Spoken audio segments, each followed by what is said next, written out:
Praise the Lord, our daily bread. Hebrews chapter 4, verse 12. The word of God is living and active and sharper than any two-edged sword, piercing even to the dividing of soul and spirit, of both joints and marrow, and is able to discern the thoughts and intentions of the heart. O Almighty God, thank you for giving this wonderful verse.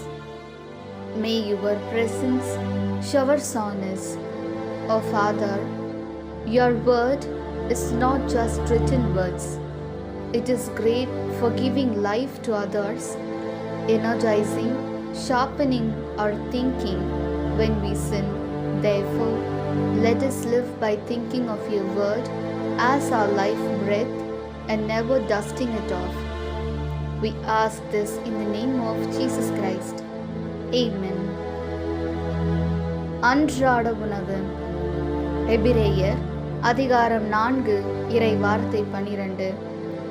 கடவுளுடைய வார்த்தை உயிருள்ளது, ஆற்றல் வாய்ந்தது, இரு பக்கமும் வெட்டக்கூடிய எந்த வாளினும் கூர்மையானது, ஆன்மாவையும் ஆவியையும் பிரிக்கும் அளவுக்கு குத்தி ஊடுருவுகிறது, எலும்பு மூட்டையும் மச்சையையும் அவ்வாறே ஊடுருவுகிறது, உள்ளத்தின் சிந்தனைகளையும் நோக்கங்களையும் சீர்தூக்கி பார்க்கிறது.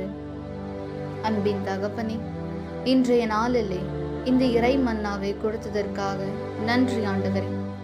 தந்தையே, உமது இறை வார்த்தை வெறும் எழுத்துகளாக மட்டும் இல்லாமல் மற்றவருக்கு உயிர் கொடுக்கும் வகையிலும் ஆற்றல் தரக்கூடிய வகையிலும் நாங்கள் பாவம் செய்யும் போது தக்க பதிலடி கொடுக்கக்கூடிய எந்த வாளினும் கூர்மையான வகையிலும் நமது சிந்தனையை சீர்தூக்கி பார்க்கும் வகையிலும் சிறந்தது.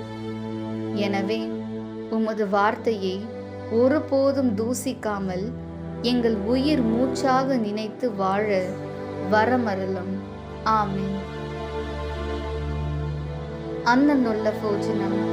ഹെബ്രായർ 4 അധ്യായം 12 വാക്യം.